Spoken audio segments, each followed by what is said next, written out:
Dear teacher trainee, we will in this unit learn about the different causes of blindness and low vision. The many causes of blindness differ according to the socio-economic condition of a nation. In developed nations, the leading causes of blindness include ocular complications of diabetes, macular degeneration, and traumatic injuries. In third world nations, where blindness is much more common and where about 85% of the world's blindness occurs.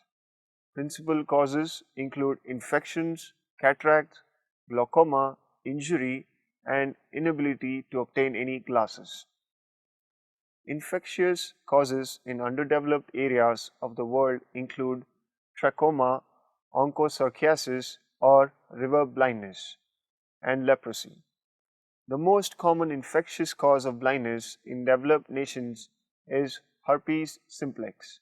In spite of the progress made in the surgical techniques in many countries during the last 10 years, cataract 47.9% remains the leading cause of visual impairment in all areas of the world, except for developed countries. The blind population in India is estimated to rise to 15 million by the year 2020. Cataract is the leading cause of blindness in India, while refraction error and glaucoma are the second and third leading causes of blindness respectively in India. In India, since trachoma is limited, onchocerciasis is non-existent, glaucoma, diabetic retinopathy, and corneal diseases form priorities under India's Vision 2020 action plan. Some of the common causes of visual impairment are parental causes before birth, history of visual impairment in the family, consanguineous marriages, marriages between close relatives, blood group complications or Rh incompatibility between the parents, infectious diseases or illness contracted by the mother during pregnancy, especially syphilis or German measles, rubella, particularly during the first 3 months of pregnancy, poor health of the pregnant mother, intake of antibiotics or any other drugs by the mother which are not prescribed by a doctor, exposure to X-rays during pregnancy, malnutrition, particularly vitamin A deficiency, perinatal causes during birth, premature delivery, low birth weight of the baby, birth weight less than 2.5 kilos, lack of oxygen to the infant during delivery, delivery using instruments such as forceps wrongly may cause damage to parts of the brain responsible for seeing. Postnatal causes after birth, infectious diseases, example measles, syphilis, rubella, viral fever contracted by the child during childhood, injury to the eye such as a sharp object entering the eye or a head injury, tumors in the eye, neglect of infection of the eye, vitamin A deficiency.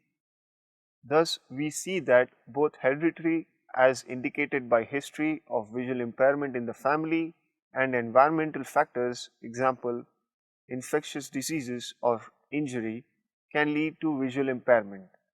Many of the environmental causes of visual impairment are preventable. Proper care of the mother during pregnancy, the presence of trained staff during delivery, adequate nutrition of the mother and the child, especially intake of food rich in vitamin A during childhood, immunizing the child against preventable diseases and other such precautionary measures can help in the prevention of visual impairment. Many of the causes of visual impairment are preventable.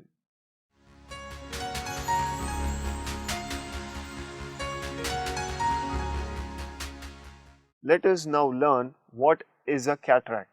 A cataract is an eye disease in which the clear lens of the eye becomes cloudy, opaque, causing decrease in vision.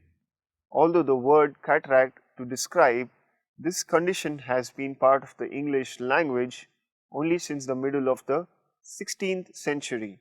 The eye disease has been recognized and surgically treated since ancient times.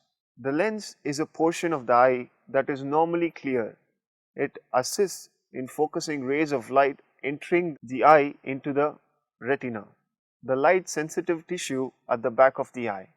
In order to get a clear image onto the retina, the portions of the eye in front of the retina, including the lens, must be clear and transparent.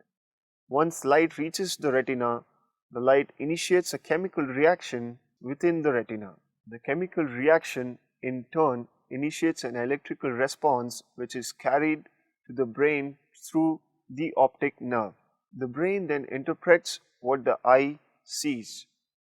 In a normal eye, light passes through the transparent lens to the retina. The lens must be clear for the retina to receive a sharp image. If the lens is cloudy from a cataract, the image striking the retina will be blurry and the vision will be blurry. The extent of the visual disturbance is dependent upon the degree of cloudiness of the lens.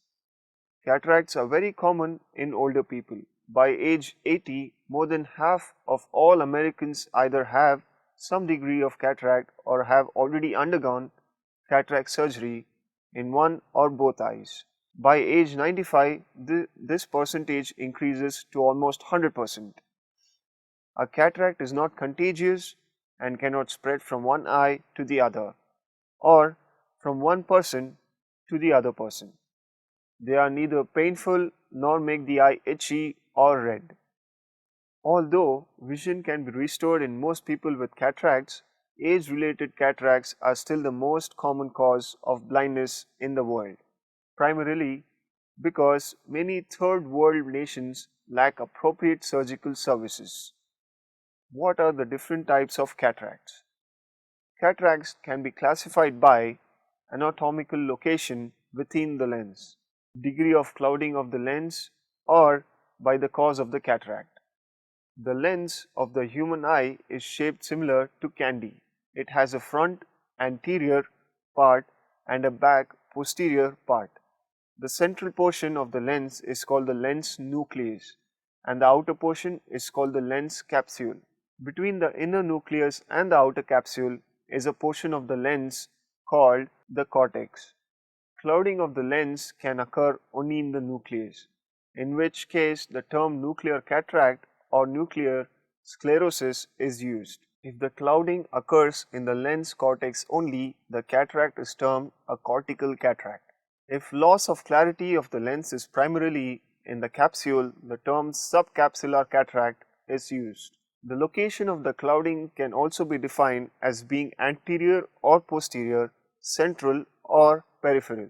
Often, the clouding of the lens may affect multiple portions of the lens. The most common type of cataract that is related to age is sometimes termed as senile cataract. This type of cataract primarily involves the nucleus of the lens. Cataracts that develop in the posterior subcapsular area in the rear region of the lens capsule are more common in a younger age group. Any degree of loss of the normal transparency of the lens is called a cataract. The more cloudy the lens, the more advanced the degree of cataract. A mild cataract may be mild, moderate or severe. It may be early or advanced. If the lens is totally opaque, it is termed a mature cataract. Any cataract that is not opaque is therefore termed an immature cataract. Most mature cataracts are white in color. What are the causes of cataracts? The lens is made of mostly water and protein. The protein is arranged in a specific way that keeps the lens clear and allows light to pass through it to focus a clear image onto the retinal surface. As we age, some of the protein may clump together and start to cloud a small area of the lens. This is our understanding of the cause of an age-related cataract. Over time, the cataract may become more dense or cloud more of the lens, making it more difficult to see through. A cataract is not a growth or tumor. There are many causes of non-age related cataracts or secondary cataracts. Secondary cataracts are a result of similar changes to the protein of the lens, also resulting in visual blurring or visual loss. Blunt or penetrating injury to the eye may cause secondary cataracts, either immediately after the injury or some weeks to years afterward. A cataract following an injury may appear and then not increase in a density, be stationary or be progressive. Eye surgery for other conditions can also cause cataract. Excessive exposure to ionizing radiations, X-ray, infrared radiations, as in glass blowers, or ultraviolet radiation cause secondary cataracts. Diabetes is associated with the development of secondary cataracts. Inflammatory disease of the eye, such as iritis or uveitis, may cause or accelerate the development of cataract in the involved eye. There are many genetic illnesses that are associated with the development of secondary cataracts. These include myotonic dystrophy, galactosemia, hypocystinuria, Wilson's disease, and Down syndrome, plus many other congenital infections with herpes simplex, rubella, toxoplasmosis, syphilis, and cytomegalic inclusion disease may also result in cataracts. There are many medications which, when taken over a long period of time, can cause secondary cataracts. The most common of these are oral corticosteroids, such as prednisone, which are used for a wide variety of medical conditions. The term congenital cataract is used when a baby is born with any clouding of the lens. This may be present in one or both eyes, be stationary or be progressive. Causes include genetic disorders or intrauterine developmental disorders, both often associated with other physical abnormalities of the baby. Atopic dermatitis, another disease of the skin and mucous membranes. Hyperthyroidism and hyperparathyroidism are associated with the early development of cataracts. Patients who develop cataracts in both eyes at an early age often have family members who have also developed cataracts prematurely, implying a genetic cause even in the absence of a recognized underlying disease. What is glaucoma? Glaucoma is a disease of the major nerve of vision, called the optic nerve. The optic nerve receives light generated nerve impulses from the retina and transmits these to the brain, where we recognize those electrical signals as vision. Glaucoma is characterized by a particular pattern of progressive damage to the optical nerve that generally begins with a subtle loss of sight vision, that is, the peripheral vision. If glaucoma is not diagnosed and treated, it can progress to loss of central vision and blindness. Glaucoma is usually, but not always, associated with elevated pressure in the eye, intraocular pressure. Generally, it is this elevated eye pressure that leads to damage of the eye. Optic nerve. In some causes, glaucoma may occur in the presence of normal eye pressure. This form of glaucoma is believed to be caused by poor regulation of blood flow to the optic nerve. How common is glaucoma?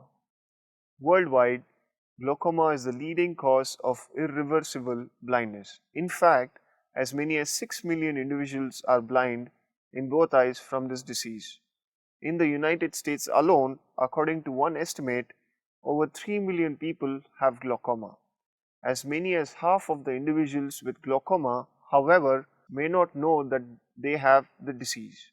The reason they are unaware is the glaucoma initially caused no symptoms and the subsequent loss of sight vision, peripheral vision, is usually not recognized. What causes glaucoma? Elevated pressure in the eye is the main factor leading to glaucomatous damage to the eye. Optic nerve. The optic nerve, which is located in the back of the eye, is the main visual nerve for the eye. This nerve transmits the images we see back to the brain for interpretation. The eye is firm and round like a basketball. Its tone and shape are maintained by a pressure within the eye, the intraocular pressure, which normally ranges between 8 mm and 22 millimeters of mercury. When the pressure is too low, the eye becomes softer, while the elevated pressure causes the eye to become harder. The optic nerve is the most susceptible part of the eye to high pressure because the delicate fibers in this nerve are easily damaged. The front of the eye is filled with a clear fluid called the aqueous humor, which provides nourishment to the structures in the front of the eye. This fluid is produced constantly by the ciliary body, which surrounds the lens of the eye. The aqueous humor then flows through the pupil and leaves the eye through tiny channels called a trabecular meshwork. These channels are located at what is called the drainage angle of the eye.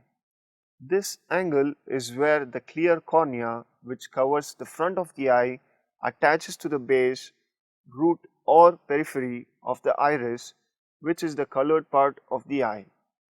The cornea covers the iris and the pupil, which are in front of the eyes.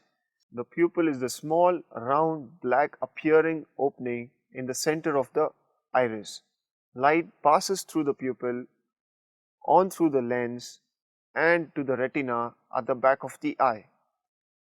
Please see the figure, which is a diagram that shows the drainage angle of the eye. This diagram of the front part of the eye is in cross section to show the filtering or drainage angle. This angle is between the cornea and the iris, which join each other right where the drainage channels trabecular meshwork are located. The arrow shows the flow of the aqueous fluid from the ciliary body through the pupil and into the drainage channels. This figure is recreated from Understanding and Treating Glaucoma, a human anatomy board book by Tim Peters and Company Inc., Gladstone, NGS, New Jersey. In most people, the drainage angles are wide open, although in some individuals they can be narrow. For example, the usual angle is about 45 degrees, whereas a narrow angle is about 25 degrees or less. After exiting through the trabecular meshwork in the drainage angle, the aqueous fluid then drains into a tiny blood vessel, capillaries, into the main bloodstream. The aqueous humor should not be confused with tears, which are produced by a gland outside of the eyeball itself. This process of producing and removing the fluid from the eyes is similar to that of a sink with the faucet always turned on, producing and draining the water. If the sink's drain becomes clogged, the water may overflow. If the sink were a closed system, as is the eye, and unable to overflow, the pressure in the sink would rise. Likewise, if the eye's trabecular meshwork becomes clogged or blocked, the intraocular pressure may become elevated. Also, if the sink's faucet is on too high, the water may overflow. Again, if the system were a closed system, the pressure within the sink would increase.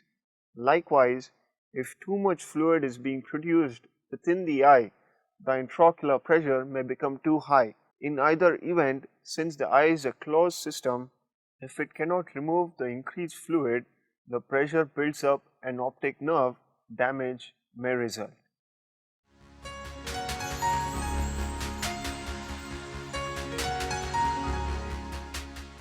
Diabetic retinopathy is damage to the retina caused by complications of diabetes, which can eventually lead to blindness.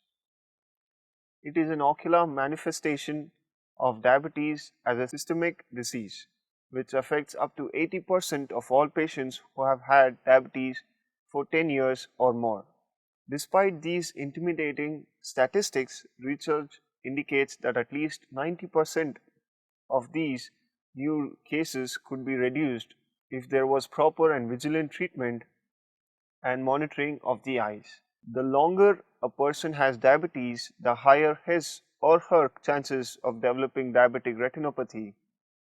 Early disease may not cause symptoms. As the disease progresses, it enters its advanced or proliferative stage. Fragile, new blood vessels grow along the retina and in the clear, gel-like vitreous that fills the inside of the eye. Without timely treatment, these new blood vessels can bleed, cloud vision, and destroy the retina. Everyone with type 1 or type 2 diabetes is at risk for diabetic retinopathy. Diabetic retinopathy often has no early warning signs. Even macular edema, which may cause vision loss more rapidly, may not have any warning signs for some time. In general, however, a person with macular edema is likely to have blurred vision, making it hard to do things like read or drive. In some cases, the vision will get better or worse during the day. As new blood vessels form at the back of the eye as a part of proliferative diabetic retinopathy (PDR), they can bleed, vitreous hemorrhage, and blur vision. The first time this happens, it may not be very severe.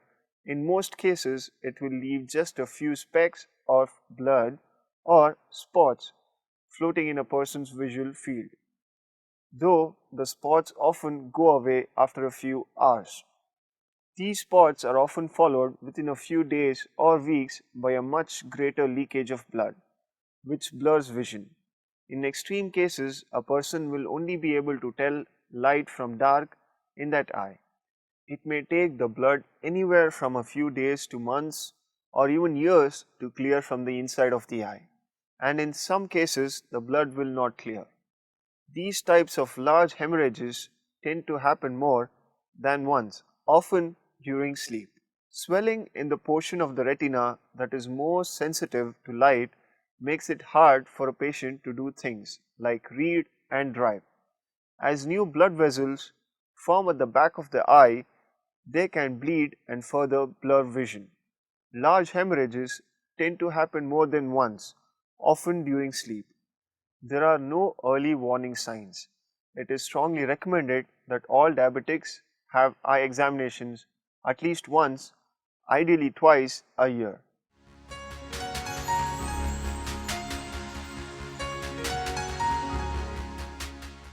A refractive error or refraction error is an error in the focusing of light by the eye and a frequent reason for a reduced visual acuity. A refractive error is a very common eye disorder. It occurs when the eye cannot clearly focus the images from the outside world.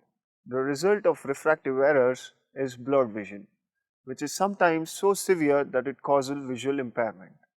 The three most common refractive errors are myopia or nearsightedness, difficulty in seeing distant objects clearly. Myopia occurs when the cornea is too curved or when the eyeball is too long. This causes the light to focus in front of the retina, and as a result, the image formed on the back of the eye is not as sharp as it should be. 2. Hyperopia or farsightedness, difficulty in seeing close objects clearly. Hyperopia is usually caused by the eyeball being smaller than the normal. This means that the light cannot focus on the retina, it would focus it behind the back of the eye. When the eye is young enough and has strength to increase its focusing power, good near vision is possible but will generate eye strain. When this is not possible, near vision will become blurry. 3. Astigmatism. Distorted vision resulting from an irregularly curved cornea, the clear covering of the eyeball. Astigmatism is the result of the irregular curvature of the cornea or of a more oval shaped eyeball. A fourth condition is presbyopia, which leads to difficulty in reading or seeing at arm's length. It differs from the other disorders in that it is likened to aging and occurs almost universally. Refractive errors cannot be prevented, but they can be diagnosed by an eye examination and treated with corrective glasses, contact lenses, or refractive surgery. WHO estimates that 153 million people worldwide live with the visual impairment due to uncorrected refractive errors. This figure does not include the people living with uncorrected presbyopia, which is likely to be quite significant. According to some early evidence, WHO, its member states, and partners are working to find ways to provide local, affordable corrective optical services to people in need, especially in poor areas with limited eye care services.